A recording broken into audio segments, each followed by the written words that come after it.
to Infinity Genealogy. My name is AD. I am the owner, founder of Infinity Genealogy, head genealogist here.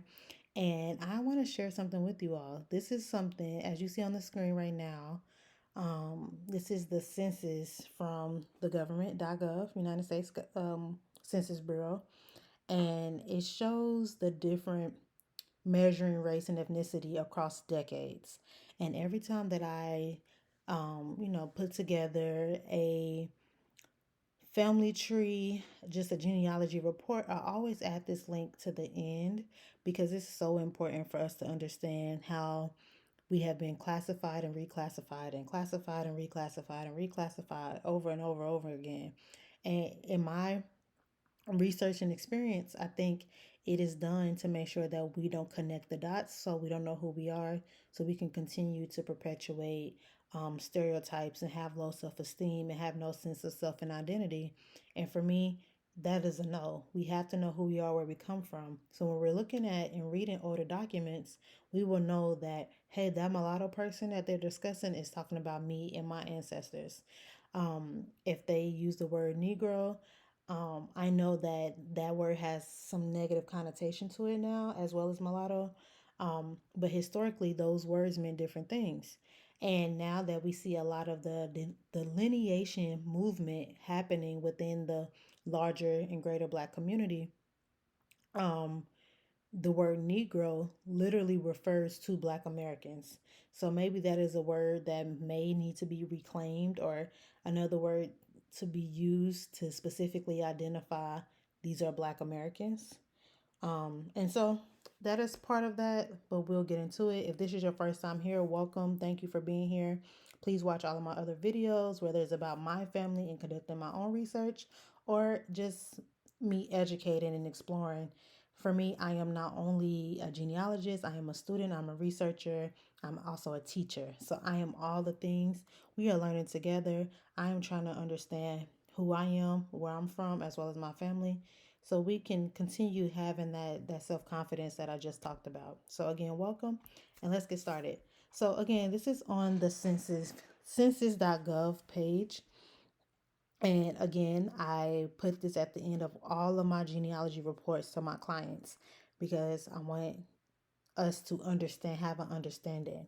And this timeline is very significant because it is encompasses over 200, over 300 years of classifications, right? Excuse me, over 200 years of classifications. My math was off. Um, so starting at 1790, going to 2010. All right, so I'm going to zoom in a little bit just so we can start. So let's start at 1790. So here the word is just slaves, right? So oh wait, before I jump in, let's the blue all across is us, the Black Americans here, and just melanated people. The orange are white people, and then pink is all others. Okay, so again, we're starting at 1790. First, we have slaves. There's only three categories: slaves, free white males and females, and then all other free persons. So that also lets you know that white people were not the only ones free. All other free persons can include either a Black person, it can include a combination, it can include other people who at the time did not consider themselves white. We also have to recognize that Black and white are just statuses, they are not necessarily um, nationalities. And so with these different statuses, they can mean different things, whether in law, in practice, in society, how the world sees us. And so keep those things in mind. All right, so we have three. Let's go down to the 1800s. You still have slaves, you still have free white males and females, and all other free persons. So when you kind of hover over, you get to see. So right here, free white males and females is from 1790 1800, 1810, the racial categorization of the first decennial census of 1790 was a reflection of Article 1, Section 2 in the newly ratified U.S. Constitution. Data on race were recorded via enumerator observation and for many more census. So, observation, based on how you look, someone can tell you who you are. All right, so we already did the 1800s. Let's do 1810s, the same thing, telling us the same information. Let's go down to 1820. All right, so 1820 is when we start to see some differences in language. So here you have slaves and free colored persons. Okay, but then you still have all other free persons. So let's read the hover over. So 1820 through 1840, each, census is every 10 years. And the 1820 census, a new racial category for free colored persons was introduced, reflecting the different rights free whites and free blacks had, as well as the growth of the free black population. Okay, so, oh, you can also click on it too, so that's a good thing. But I would like to know more about this free white, all other persons. What does that mean?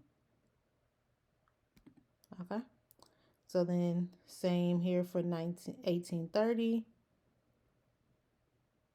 And so, again, you get to see here that there is a clear difference between a free white person and a free black person. And this is all before emancipation. Keep that in mind. Okay, let's go down to 1840s. Again, we still see the same language from the 20s and 30s as stated. Now let's go to the 1850s. Now it's just like, hey, either you white or you black or mulatto. See how this changed? See how this changed? Remember earlier when I was talking about status wise? Because how did it just become black or white when before it was free whites? And now the word mulatto is introduced. So in the 1850 census, for the first time, a category was used measuring a black blood quantum termed mulatto for free inhabitants and slave inhabitants. So now this word is introduced to us, right? And remember this timeline. So now let's go down to 1860. Now we see the word Indian introduced to us. And we have been taught that, indigenous people have been on this land for a long time, right? So why are they just now being introduced on the census at 1860? Okay, let's read what it says. In the 1860 census takers were instructed to enumerate only American Indians who were taxed. Taxed American Indians were those who had renounced tribal rule and exercised rights of citizen under the state or territorial laws. This primarily included American Indians who had settled in or near white communities and who had assimilated into American society. American Indians were not taxed. American Indians not taxed were considered to be those who live among the the kinsmen in tribal communities. The Okay, so that's all on the now Indian title. The racial category of Chinese was included in the 1860 Chinese, the 1860 census questionnaire only in California. Okay, so let's talk about this. So now in 1860, we're starting to learn more about the taxed Indians and the non-tax. So the ones who are non-tax, as it is lawfully, they should not be taxed. We should not be taxed. Lawfully, they were not considered, and that's probably answers my question before about why weren't they a part of the census before 1860. But for those who are willing to assimilate and lose some of their indigenous identity and who are now being taxed, now they are able to be on the census. That is interesting to me. That is very interesting to me. But let's keep going. And of course, you have the white rule. Let's go to 1870. So now, okay, we have Indian, which is this now purple color, Chinese, which is this red color. Then you have our still blue and our orange for our white. So we still have some information. Let's start here with, okay, so 1870 and 1880, the flow of immigrants from China began to rise prior to the 1870 census, constituting the first wave of non European immigrants since the end of the slave trade.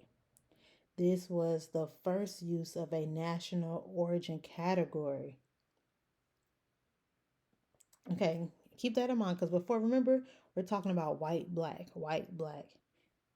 Now we're saying this person is from another country, China. They are Chinese. You get what I'm saying? Um, this is the first use of a national origin category along with color and race. Identical race categories were used to collect data on the color of the U.S. population for the 1880 census. Yep, same thing. Let's go over to 1890. So it's still the same categories, except now the Chinese is not just Chinese. Now it's Japanese, right? And now it's just not black and mulatto. Now it's quadroon and octoroon. So this concept of the one drop rule is really prevalent during this time. So any drop of quote unquote black melanated blood, you're considered that, even if it's just one drop. And that to me is just not, it's not accurate. And when you think about a person, and I'm going to do a video on this a little bit later, but when we think about the one drop rule, it's only one way. Like it is only accepted one way, right? So it's never in reverse. I am, according to my 23andMe's and all of that stuff, and take this with a grain of salt, but just off my lineage and knowing my ancestry, it makes sense to me. I am nearly 15% European, right? You don't think, why can I identify as a European then? Right? Yes, I am a dark skinned person. So already people are like, are you sure? But no, I'm sure. Especially when I come from a lineage of multi-generational mixed people. My Creole family on my dad's side. They have been mixing with each other for a long time. So I'm not shocked at my percentage of white ancestry. It's not a surprise to me. It's not anything I'm ashamed of. It just is what it is. And so with me having a 15%, you why can I identify as white? But you're telling me that a person who has, you know, a few drops, they are just automatically considered um black even though they may have different features. And then here goes with the featureism, right? You have the census taker just coming in telling people who they are instead of the census listening to these people and saying, "Hey, no, I am maybe I am indigenous. I just happen to be a darker. Nope, you're black, or maybe I am mostly white, but I have a great maybe two great grandmother who was raped, and now my hair has a little bit more of a coil to it." So now again, you have white census takers telling folks who they are and what they are, even if it's not true. Okay, let's keep going. So Chinese and Japanese. So I already talked about that. Okay, no, we're over here. Okay, so let's move over.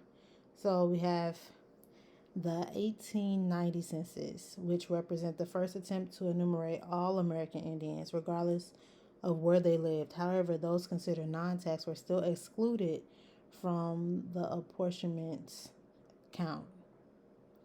Pressure to further assess race science theories heightened, resulting in Congress mandating the introduction of preliminary black blood quantum categories, quadroon and octoroon.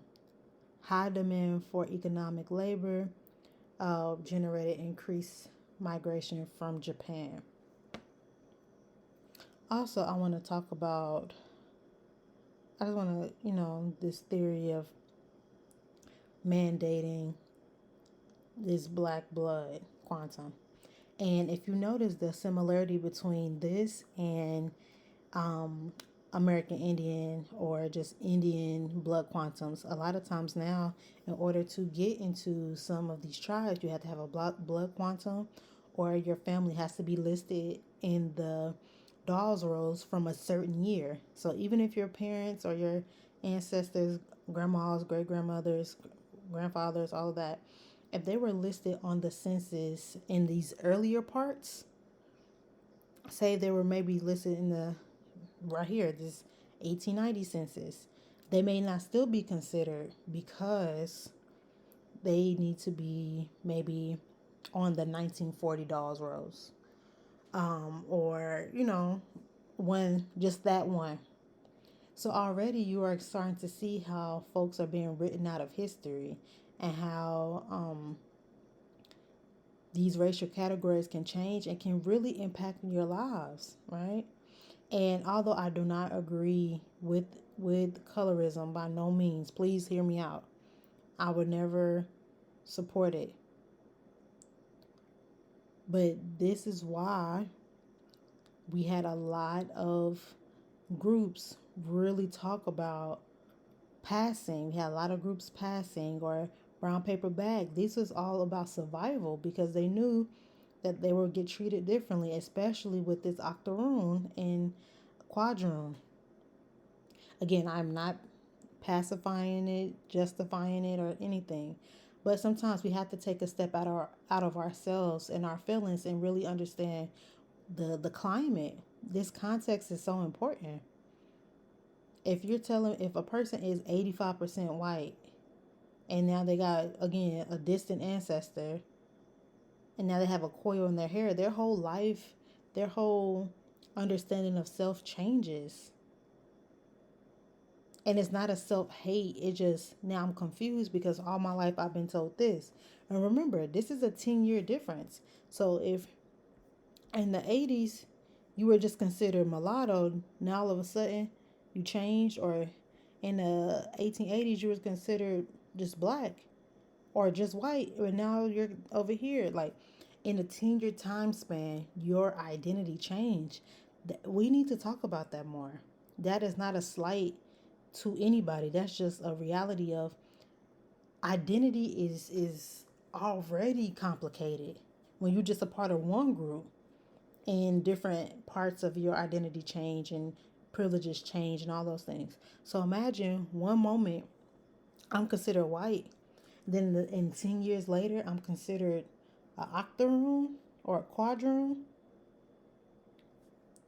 I, I don't know, y'all. So here's what it looks like. Okay, so let's move on. So now let's go into the 1900s. Okay. They said, all right, now that octoroon, see how it only lasted 10 years? So again, that time difference. So in 1880, I was a mulatto or black. Then you got the octoroon and quadroon. And now it's like, okay, never mind. So now it's like you're playing with people's lives and their identity. And identity is so important and crucial. I'm going to continue to say that. This is not something we should play with. Because people's sense of self and sense of importance comes through this, unfortunately. I wish we didn't have to do it. But here we go. 1990s. Excuse me. Yep, 1900s. For the first time, Negro was used in conjunction with Black to describe the population of African origin. While there were no separate categories used to measure Black blood quantum, the term Negro was used to refer to full blooded individuals, and the term of Negro descent was used to refer to mulattoes. Okay, so the word mulatto was removed. But now it's saying Negro or Negro descent, right? But if they were truly African, why didn't you say African to begin with? Where's the category for African? Saying Negro is fine, but again, if they're coming from Africa, especially here slave, it should have said slave, comma African. No? Okay, let's move on. Let's go up to 10. They brought back mulatto. Y'all see how this keeps changing? All right. 1910. The 1910 census resurrected the attempt to measure black blood. Again, why is this a thing? Why are they trying to measure black blood? Question. Y'all, I do questions a lot because I always have questions. I'm trying to figure this out. And so when I have a question, I just have to say it. Okay? So y'all know like on Don't Be a Menace to South Central while drinking your juice in the hood or orange juice in the hood, whatever. I forgot the title. You know how every time a good point is made and they're like, message, that's me saying question. So just for those who caught it, okay, that's where it's from. But again, in the 1910 census resurrected the attempt to measure black blood quantum by including mulatto as a racial category. For the first time, the category of other was used to collect data on race during the 1910 census enumeration. So we have to look at this because of now y'all done changed mulatto so many times, and now maybe people are intermixing more because there's more categories now. You've opened up um, immigration now to Asian countries. So now saying other of, you know what, I don't fit any of these categories. Let me other myself. And remember, before this pink color was for all other free persons. So they already used the word other, but it was free persons. Now it's just other by itself, saying I don't fit any of this. Okay? Let's go down to 1920. So leaving 1910 with Asian, with Chinese and Japanese, but now it's Chinese, Filipino, Hindu, Japanese, Korean. Again, black, Negro, mulatto. You have white and other. Let's read. The 19, excuse me. Okay. The 1910 census recorded the nascent, that's a new word to look up, Korean, Filipino, and Asian Indian populations as part of the other category. These newer Asian immigrant groups had become sizable enough to warrant creating separate categories for the 1920 census enumeration. Hindu represents a particular religion. This is the only time that a religious term has been used as a race question category in a U.S. decennial census. See that? Okay. All right, so now we go to 1930s. Mexican pops up. So now we're seeing the growth. So for the 1930 census, Mexican was introduced as a category. Prior to the census, Mexicans had been categorized as white. So let's talk about this really quick. Race and ethnicity. If you looked like you have more white ancestry, you're identified as white. If you happen to be a darker Mexican, you were considered Negro. And see, now they went back to Negro and not black, Negro, mulatto. It just went back to Negro, right? We have to understand that ethnicity is different. You can be Mexico is a country. You can be any race living in Mexico and be considered American. Mexico and American, consider those things the same thing, or a United States citizen. That is the same thing as of a Mexican. But we have in our minds that Mexicans look one way, and that is not true. You can be a white Mexican, you can be a black Mexican, you can be an Asian Mexican, you can be an Australian, you could be any like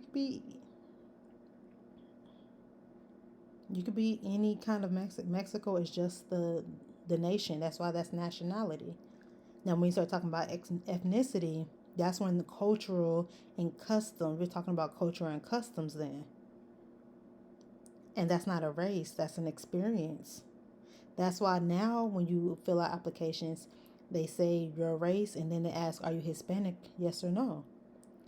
And this is, to me, this 1930 is a precursor to that question. And again, they are trying, the government has these categories to make sure that the white blood stays as quote unquote pure as possible. So some of that Aryan philosophy we see here. All right. So let's go down to the 40s. Okay, we still got Indian. Same thing as, oh, but by the 40s, Mexican was taken away. Why is that? So it only so you can only be Mexican for in the 1930s. So when the 40s came, that was removed. Interesting. All right, let's read why. The 1940 census used the same racial categories as the 1930 census, with the exception that Mexican was dropped. After the 1930 census, Mexican Americans, with the help of the Mexican government, lobbied against the continued use of Mexican as a separate category in the race question. Ultimately, the lobbying succeeded and Mexican was dropped as a separate category for future census. Although it was to reappear several decades later as a national origin category, the Hispanic origin question. Isn't that what I said earlier? And this is before I even read this. Y'all. So then we also have to ask ourselves, why were they lobbying against being known as Mexican instead of, because before they were just known as white or considered white or other. So now that they have their own group, they're like, no, put us back with white. Is that what I'm hearing? Let's unpack that a little bit later. All right, let's go to 1950s. We still back at Negro. Things are looking pretty much the same. Again, Mexican is taken away. And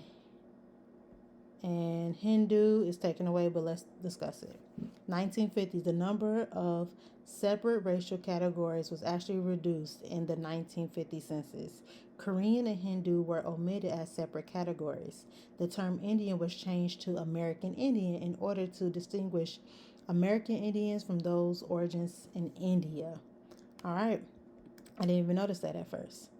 And this is how it looked, spelled out, all those things. So, yep, now you have American Indian. Okay, let's go down to 1960s. I had never even seen this word before. Aleut, American Indian, Eskimo. Now you bring Filipinos in because Filipino was up there. Filipino came in the 1920s. Okay, Filipino came in the 1920s and stayed. Okay, so in 1960s you have Chinese, Filipino, Japanese, Negro. Now you have Hawaiian or part Hawaiian and white. Now that other category is gone. See how it keeps leaving and coming back, popping up? This is why I love showing this. And again, before doing this video, I didn't realize that you can hover over for more context. I just saw the visual because I'm a visual person. And I could just see, oh, the names keep changing. But now having this additional hover over context is really important. It helps me better explain what's going on. So in the 1960 census, self-response replaced the enumerator reporting for most Americans. Alaska and Hawaiians achieved statehood in 1959. With this, or thus, the 1960s marked the first time U.S. decennial census that incorporated Alaska Native and Pacific Islander race categories. Eskimo, and excuse me if I'm pronouncing this wrong, I've never seen the word before. I'm learning this. Aleut populations were separately identified in the census questionnaire used in Alaska only. Hawaiian and part Hawaiian populations were separately identified on census questionnaires used in Hawaii only. A specific category titled Other was not used in the race question for the 1960 census. Rather, the list of racial categories for respondents to choose ended with etc. Y'all see that? All right, let's go to the 1970s. 1970s is when we see the start of a lot of change here. So now, we had American Indian in the 1950s, but now it's like, Indian, American.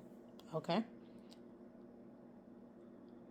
We bring back, who we bring back? We bring back Koreans.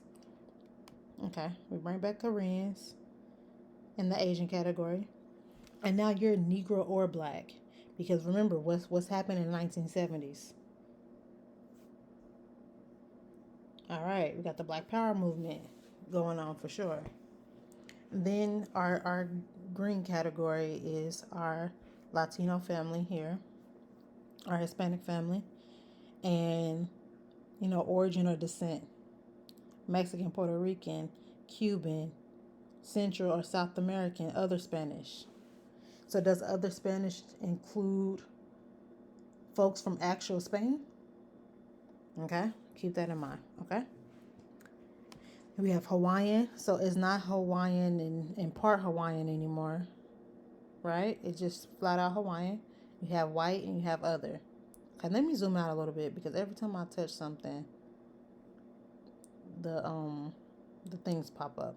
So in 1970, the White House instructed the Secretary of Commerce to add a Hispanic self-identification question to the 1970 census form. The question asks, is this person's origin or descent? The response categories were Mexican, Puerto Rican, Cuban, Central or South American, other Spanish, and no, none of these. As the largest estimated Hispanic populations in the United States at the time, Mexican and Puerto Rican and Cuban origins were separately identified. Increased immigration from Korea influenced the return of that category to the 1970 census race question. The Negro category now included the term Black, which proportionate link to the ethnic pride, which I said, that flourished as a result of the Civil Rights Movement. Additionally, the American Indian category was changed to Indian American to reduce the number of respondents erroneously selecting this category because they identified with the term American. Oh, wow. Okay, so folks just saw the word American and was like, oh, that's me. Got it. Okay. So they wanted to put Indian, but what kind of Indian am I talking about? Gotcha. That's interesting. Okay. Where was I at? Okay, so let's go down to the 80s. So here's the 1980s. We bring back the word from the Alaska Natives, Aleut, Eskimo, and then you have Indian American. And then you have Asian Indians, which is the first time that term has been used. We have Asian Indians, Chinese, Filipino, Japanese, Korean, Vietnamese. That's the first time Vietnamese has come up. Is Filipino still there? Yes. Is anybody missing? Korean, Chinese. Okay. We still have Negro or Black. Now we have Spanish, Hispanic, origin or descent, Mexican, Mexican American, Chicano, Puerto Rican, Cuban, other, Spanish, Hispanic. Before it just said Spanish. And it said origin or descent. It didn't say Spanish, Hispanic origin or descent. Okay. Then we have Hawaiian, Guamanian, Samoan. So we're expanding the Polynesian. Yo, these categories are just ugh. But we're expanding more on the Asians that people forget, that are more mixed race, I will say. And excuse me if I'm wrong about that, but visually, that's how they don't look like everyone else, and that's beautiful, right? You have white and other. Really quickly, I want to fact check myself, so I just want to see.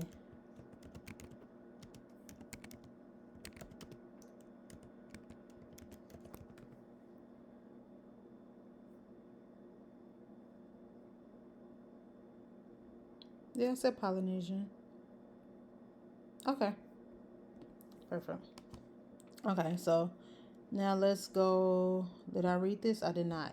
So in 1977, the Office of Management and Budget issued its Detective 15 policy on racial and ethnic classification for federal data, defining the basic racial and ethnic categories for federal statistics and program administrative reporting. The 1977 OMB Race and Ethnic Standards maintain the ethnicity, Hispanic or not Hispanic, is a separate and distinct concept from race. Didn't I say that already? White, black, American Indian, Alaska Native, or Asian or Pacific Islander. Therefore, individuals who are Hispanic may be of any race. Didn't I say that already? In the 1980 census, the Mexican category expanded to include Mexican, Mexican American, and Chicano. In response to immigration patterns, Vietnamese, Guamanian, and Samoan were introduced as categories in the same question. Let me make sure I'm saying this right. Anybody from Guam, I apologize.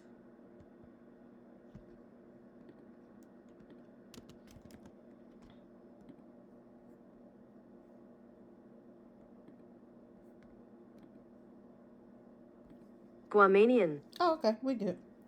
All right. I don't want to disrespect nobody. All right. Let me.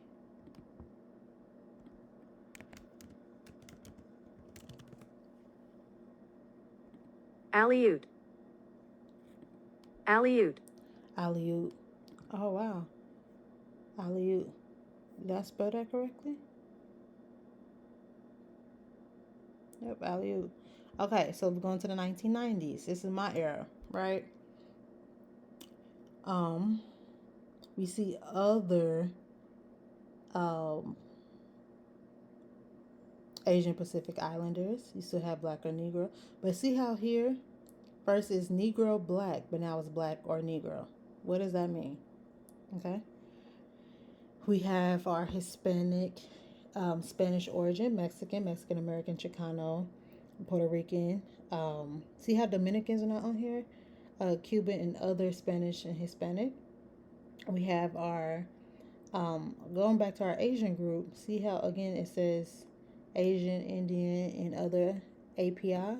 And then we go Hawaiian, Samoan, Guamanian, other API. Okay. We have white and other races. Let's look at what it says in 1990 for the Hispanic origin question. A list of examples and a write in were introduced. Print one group, for example, Argentina. Didn't I just say Dominican? Oh my goodness. Colombian, Dominican, Nicaraguan. Ooh, excuse me. Um, Salvadorian, Spaniard, and so on to address the issue of aiding new immigrants when reporting their race. A revised list of examples was added to the race question instruction, which appeared near the other API write-in line. Hmong, Fijian, Laotian, Thai, Tongan, Pakistani, and Cambodian were used as examples. All right, let's go to the 21st century, 2000s. So now it was just American Indian. Oh, did I miss something? No. American Indian, Alaska Native.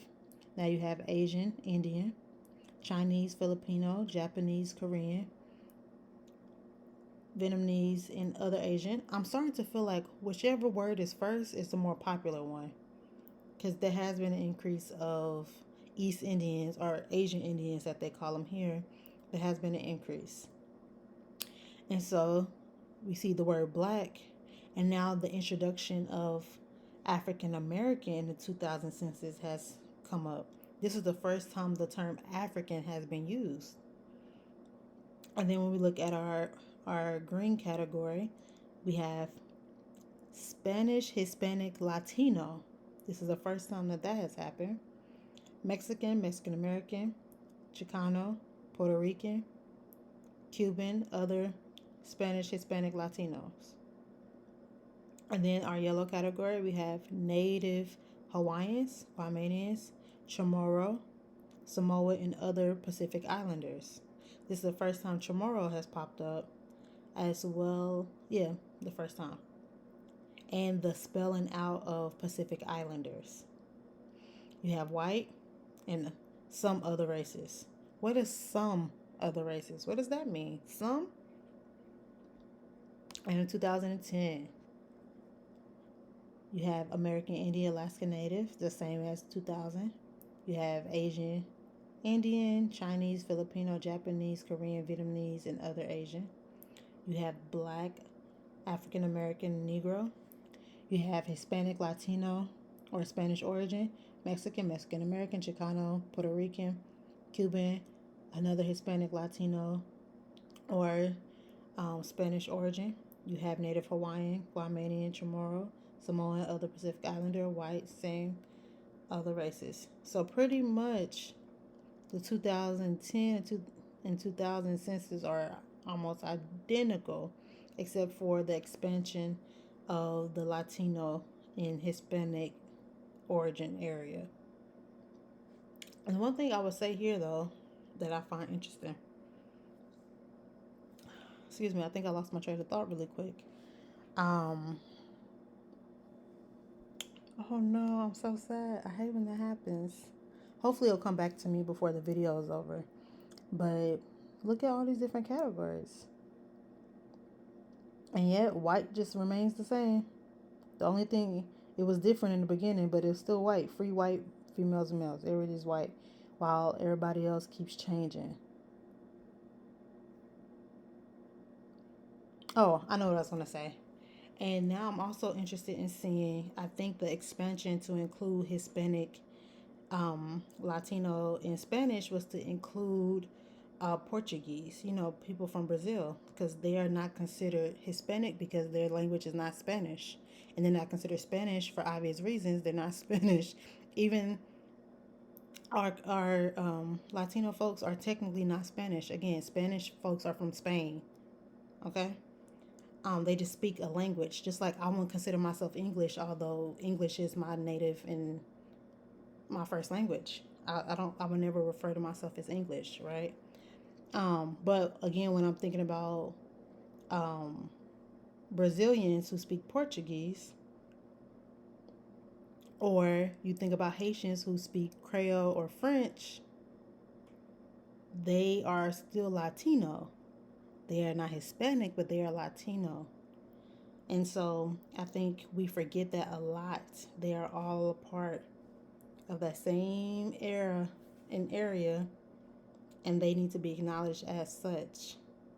Stop leaving these countries out and these groups of people out. All right, let's hover over.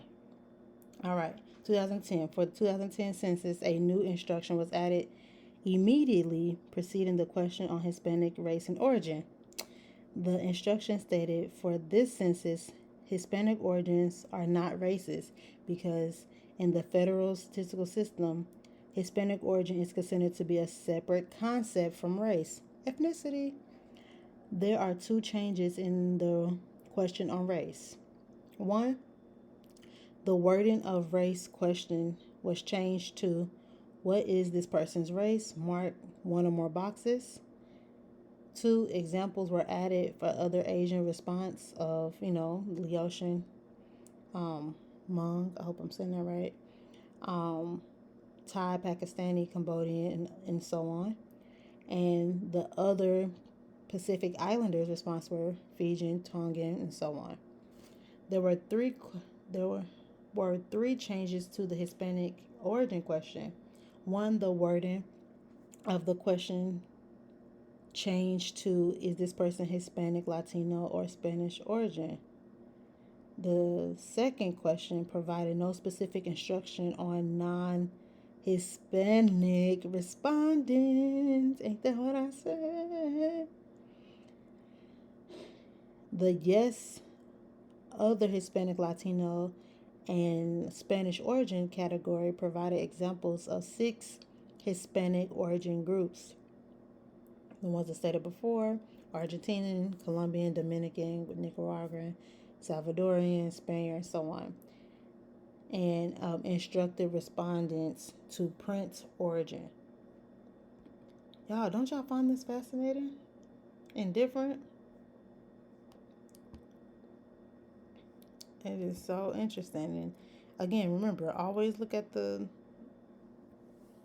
bibliography or the works cited or whatever language you want to use. It's so important because and this has been updated. Here's the history questionnaire. Let's pop that open. Never mind. Let's go back. Wait, it's the same thing right here. Ooh, but it's in a different format. But that's just the census history, which we'll get into a little bit later. But I hope you all enjoyed this video. I'm not sure if you all have seen this in other places. I have not seen other genealogists talk about this, but for me, I think it's very important. Context is always important because how we identify words today and the meanings we give words today did not always mean that back in the day. In a future video, I will discuss more mulatto. I know that is considered a derogatory term currently, but it didn't just mean a white and black person like it does now. It used to mean an indigenous person that they didn't want to call Indian. You could be mixed with Indian and black, or you could be mixed with Indian and white and be called a mulatto. So, and even those have changed throughout time. And I want to dive deeper. I hope you enjoyed this. I hope you learned something. Please view this site. It's imperative. And we get to learn more about our history. So I love y'all. I appreciate y'all. Please comment, like, share, subscribe. And I will talk to you all soon. Bye bye.